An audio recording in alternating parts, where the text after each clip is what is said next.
Thank you very much, dear Vice Minister of Health, Mr. Kagrimanyov. And ladies and gentlemen, it's indeed a great pleasure for me to represent the International Social Security Association, who is proud to be a partner of this important Congress. So I would like to pass on to you the greetings of the membership of the ISSA, which consists of more than 340 social security and health administrations in more than 160 countries worldwide. I would like to congratulate the organizers, and in particular, of course, the Union for Mental Health of Russia, its president, Tarusanakhinova, and Dr. Paginia, for the excellent organization of this event.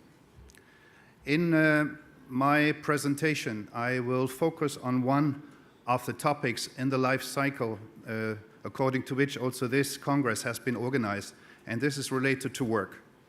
This is not because we don't believe that other parts of the life cycles are less important, but we believe that the best social security actually is work.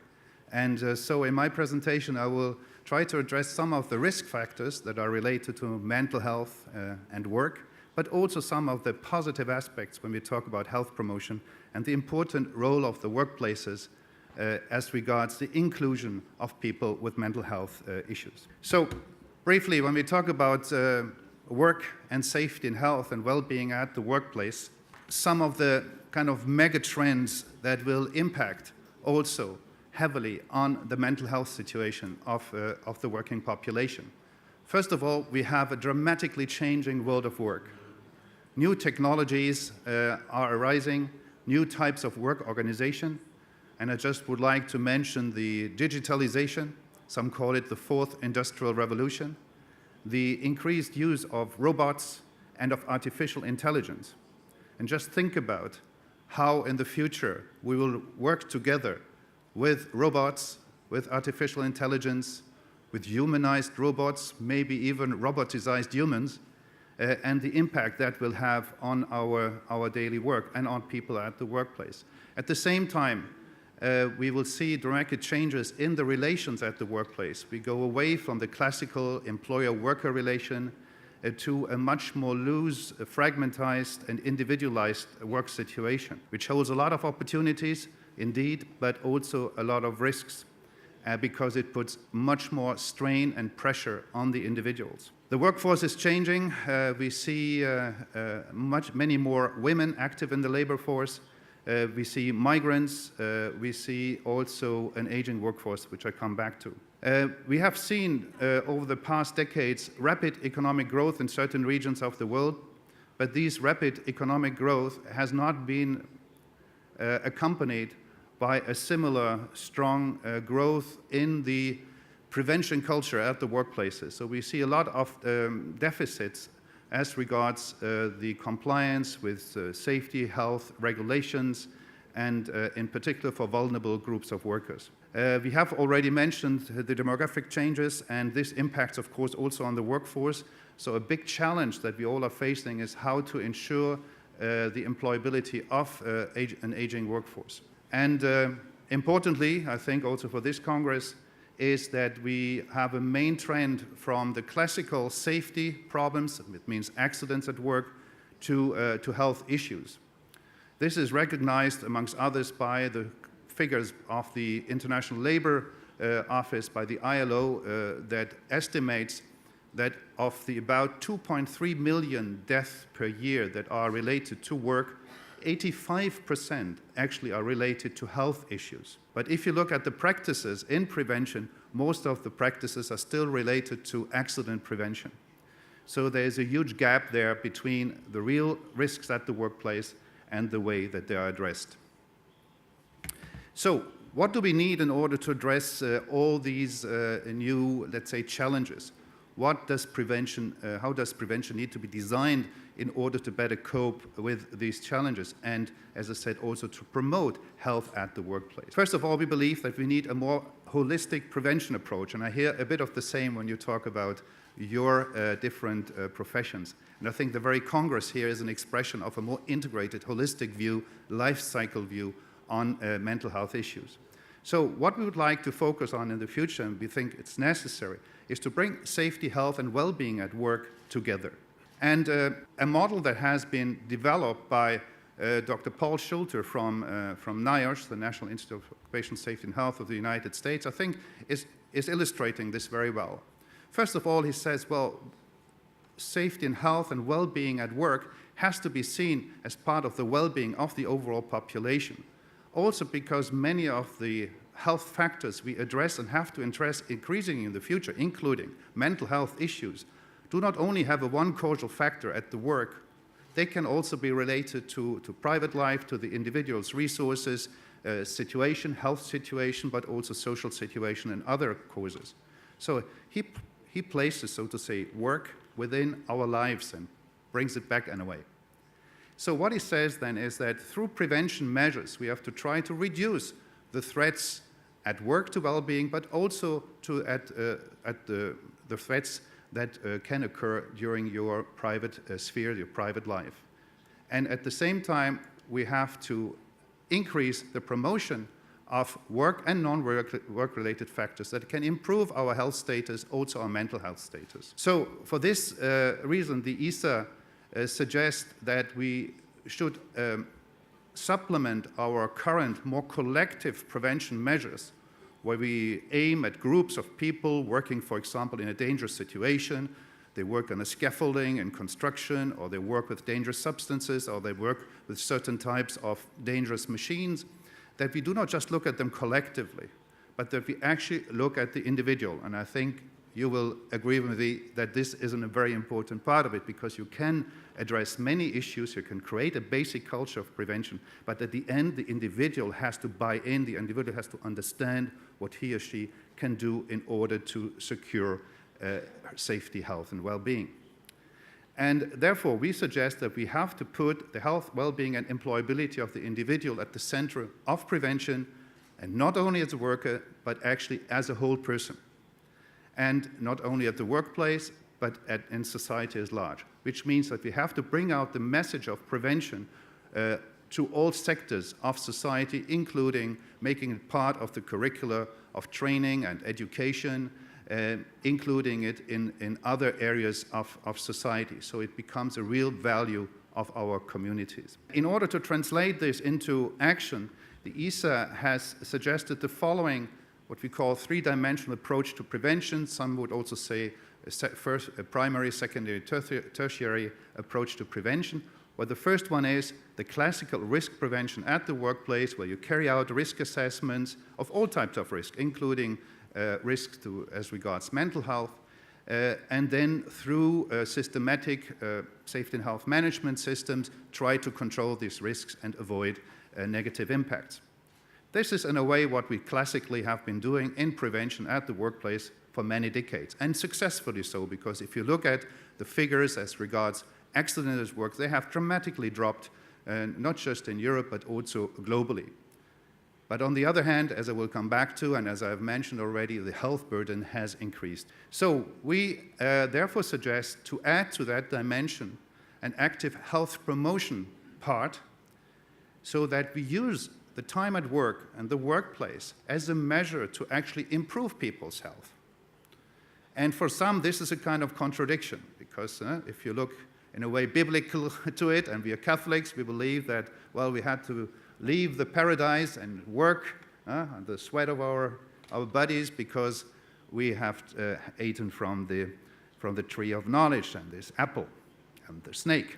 But in reality, if you look at the evidence, it is quite different, because it shows that workplace and work and being socially together at the workplace has, in a way, a therapeutical positive impact.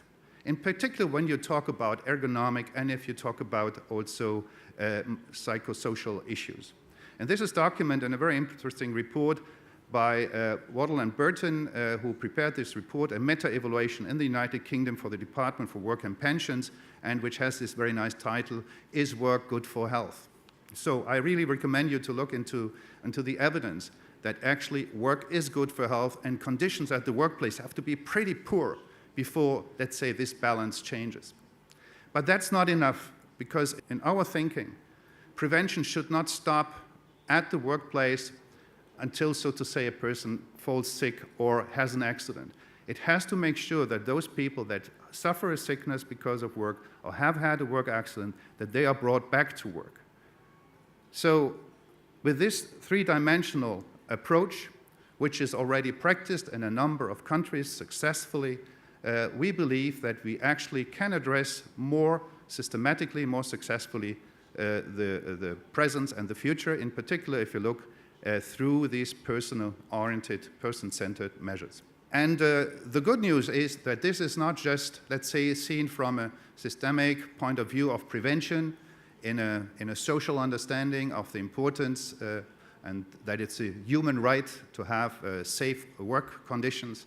But also if you look at the economic side, which, as we have heard already, has become more and more decisive in decision-making, political decision-making in particular, but also at business level, we can see that all evidence that we have actually points towards that this is a good return on investment, that prevention, both as regards risk prevention, where you have a payoff for each dollar or ruble invested of 2.2 for each 1 ruble or $1 invested, that's very positive. We have a meta-evaluation from the United States as regards workplace health promotion that shows also a significant reduction in sick leave or health plan costs or disability costs in workers' compensation.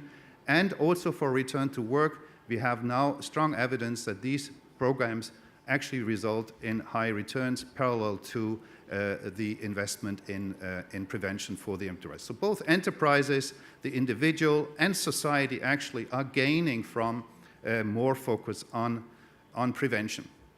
So now I come to our members, the social security organizations, and in particular the workers' compensation boards or work injury insurances. And here we have to say that unfortunately, many of them still see themselves as a more classical, traditional insurance company.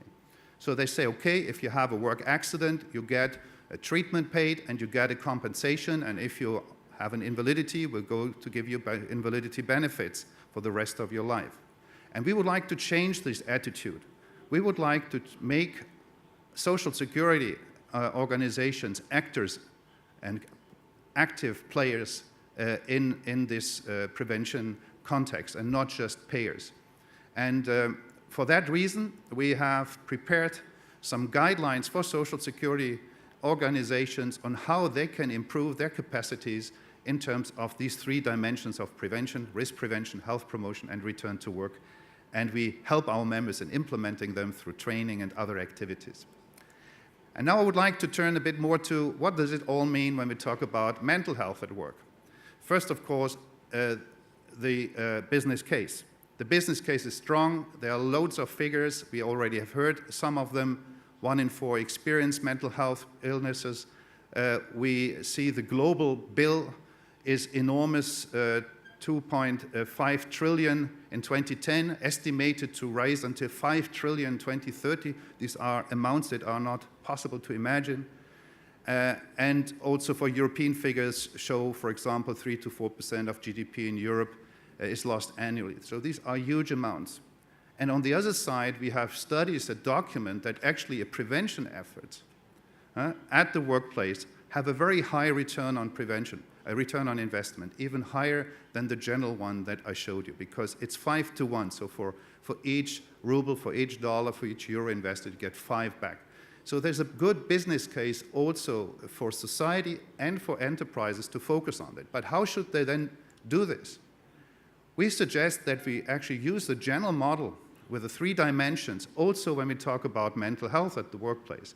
So let's prevent risks related to mental health at the workplace. This can be workload, this can be time pressure, this can be relations between colleagues or between the hierarchy of an organization. There are many risk factors that affect our mental state of mind.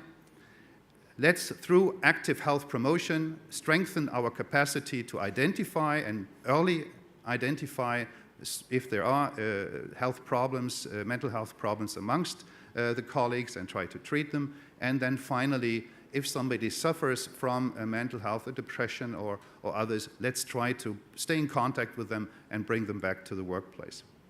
So the interventions that we suggest, and I think this is quite general, is to protect mental health by reducing work-related risk factors for mental health problems, and carry out a risk assessment. There are some checklists for that include this type of information. The European Agency for Safety and Health at Work, amongst others, has these type of checklists. Promote mental health by developing the positive aspects of work and of workers' strengths and capacities. So really look into that dimension, not just the training that's necessary from a technical point of view. Let's also promote mental health as part of our overall health programs at company level.